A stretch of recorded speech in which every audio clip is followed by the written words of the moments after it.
साल 1997 का जो है बगहा पुलिस फायरिंग कांड में बिहार की सबसे यूँ कहिए कि कमर्शियल हिंसा का सबसे बड़ा काला अध्याय था। लेकिन पुलिस हिरासत में जो दलित युवक थी उसकी मौत के बाद शांतिपूर्ण जो है प्रदर्शन कर रहे थे ग्रामीण वाले, और ग्रामीणों पर जो है गोलीबारी में लगभग 11 लोगों की मौत हो जाती है, जिसमें NHRI 80 और CBI की जांच में पुलिस ने बर्बरता उजागर हुई और जिसमें न पूरे देश को झकझोर कर रख दिया था। ये कहानी काफ़ी दिलचस्प है, आइए हम जानेंगे आखिरकार ये कहानी कहाँ की है। नमस्कार, आदाब, सत श्री अकाल, भदोही प्लस में आप सबका स्वागत है। मैं आपका दोस्त अमित कुमार। दरअसल आज हम जिस कहानी के बारे में बात करेंगे, दरअसल ये कहानी शुरू होती है साल 1997 में, जहाँ बिहार के वैशाली जिले का एक गांव है, वहीं का एक जो है किसी मामूली सी बात को लेकर पुलिस से एक दलित युवक को जो है हिरासत में लेकर उसे थाने ले जाया जाता है। लेकिन थाने में पूछताछ के नाम पर उस दलित युवक के साथ देर तक मारपीट की जाती है और जो नतीजा होता है ये हुआ कि पुलिस की हिरासत में ही उस युवक की मौत हो जाती है। और इस बात कर ग्रामीणों में जो है काफ़ी आक्रोश छा जाता है और युवक के परिवार समेत तमाम जो गाँव वाले थे वो गुस्से में आ जाते हैं। ग्रामीण ने इस मौत तो जो है पुलिस को बेरहमी का नतीजा माना जाता है और इस घटना के खिलाफ शांतिपूर्ण प्रदर्शन भी किया जाता है। सभी जो प्रदर्शनकारी मृतक के परिवार को इंसाफ दिलाने जाने की मांग कर रहे थे। लेकिन इसी बीच प्रदर्शन शुरू होने के साथ यह मामला तुल जो है पकड़ने लगा और दलित समाज का एकजुट होकर पीड़ित परिवार का इंसाफ मांग रहे थे। ये बात पुलिस को जो है नागवार गुजर रही थी और शायद तत्कालीन सरकार भी उस बात को खफा थी और विभाग की जो है कारीगिरी होते हुए देख पुलिस के अधिकारी और बौखला गए और उन्होंने परिस्थिति उस शांतिपूर्ण प्रदर्शन को दबाने के लिए अत्यधिक जो है बल का इस्तेमाल किया। लेकिन हद तब हो गई जब बिना किसी जो है उकसावे की पुलिस ने उन बेगुनाहों को प्रदर्शनकारियों को गोलीबारी शुरू कर दिया जाता है और गोलीबारी की आवाज़ से वहाँ गांव दहल उठता है और प्रदर्शन में शामिल हो लोग जाने बचने का इधर उधर भागने लगते हैं और हर तरफ जो है शोरगुल शुरू हो जाता है, चीख चिल्लाना शुरू हो जाता है। जब फायरिंग धमकी पूरे गांव में मातम सा छा जाता है और वहाँ गांव के प्रदर्शनकारियों पर हुई इस गोलीबारी में लगभग 11 लोगों की मारे जाने की खबर आती है, जिसमें महिला और कुछ मासूम बच्चे भी शामिल थे। ये सभी दलित समुदाय के लोग थे।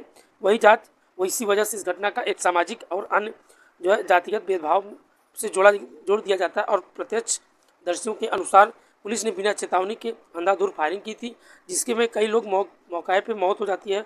और इस घटना में पुलिस की कार्यप्रणाली पर गंभीर सवाल उठ गए, क्योंकि आज जांच में यह साबित हो चुका है कि गोलीबारी बिना जवाबदेही या यूँ कहिए कि बिना वजह जो है चलाई गई थी, जो बेरहमी का जो शिकार हुए थे लोग। ऐसे में देश भर में चर्चा का विषय बन जाता है। लेकिन इस वारदात में दलित अत्याचार के जो प्रतीक के रूप में देखा जाना या यूँ कहीं उस वक्त का जो बड़ा कांड, ये गंभीरता को देखते हुए राष्ट्रीय मानवाधिकार आयोग NHRI के तत्कालीन संज्ञान में NHRC का इस घटना में जांच के लिए एक टीम गठित किया जाता है, जिसमें पुलिस की कार्रवाई को यूँ कहिए कि अमानवीय और गैर कानूनी ठहराया जाता है। आयोग ने पीड़ित के परिवार के लिए मुआवजा और दोषी पुलिसकर्मियों के खिलाफ सख्त कार्रवाई सिफारिश की, जिसमें NHRI इस सक्रियता से जो है कंट्रोलियल और हिंसा के मामले में मानवाधिकार और संगठनों को पुलिस को जो है रेखांकित किया। और हालांकि आयोग की जो सिफारिश थी उसमें जो है अमल धीमा पड़ा, जिसमें पीड़ित परिवार वालों को जो है निराशा पैदा हो जाती है। और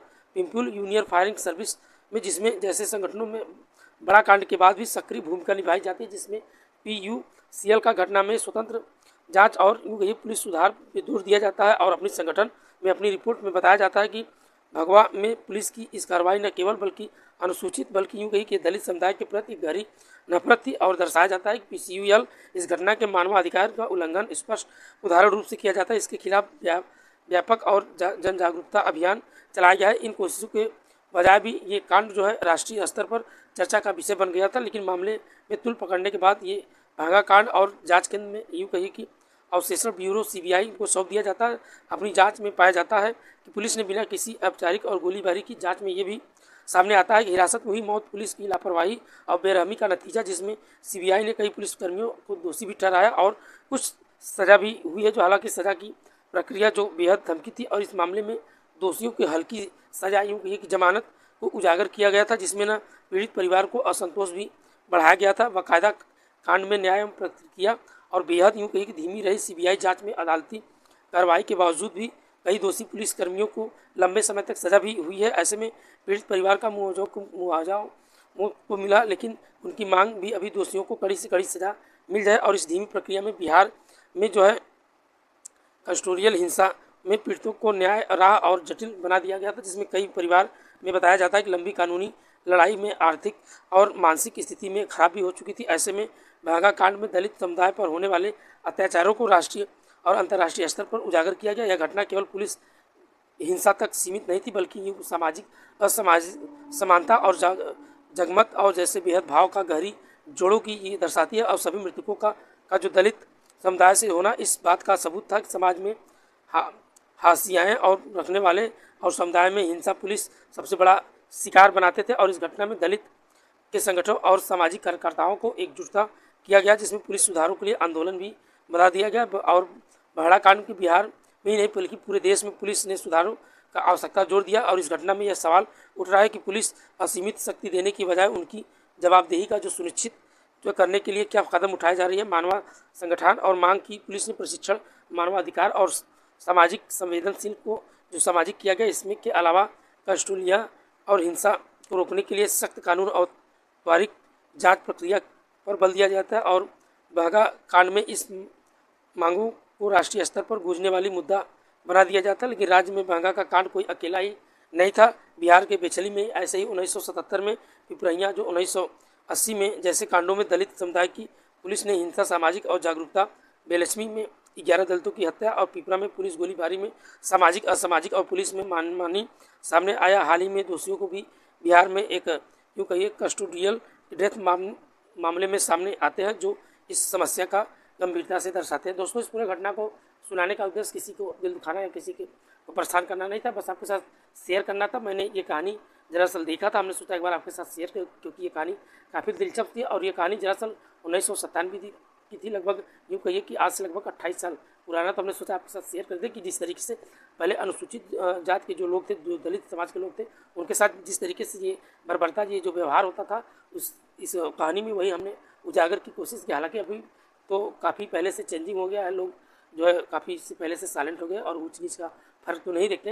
लेकिन कभी कभी आज भी ऐसे कुछ लोग हैं जो इस तरीके से जो है तरीके अपनाते हैं। हालांकि दोस्तों, ऐसा नहीं करना चाहिए था उस टाइम जो पुलिस वालों ने किया, या यूँ कहिए उनके ऊपर दबाव पड़ा। हालांकि जिस तरीके से ये पुलिस और NICC और ये जो CBI थी, उन्होंने जांच कर इसका उजागर किया, और जो दोषी थे शायद वो अभी भी जेल के पीछे जो है अपनी उम्र कैद काट रहे। जिस तरीके से ये गाँव में जो है लगभग 11 लोगों का मौत होना कोई आम मौत नहीं है। दोस्तों, आज का इतना ही, मिलते हैं नेक्स्ट वीडियो में, तब तक के लिए बाय बाय, गुड नाइट, जय हिंद दोस्तों।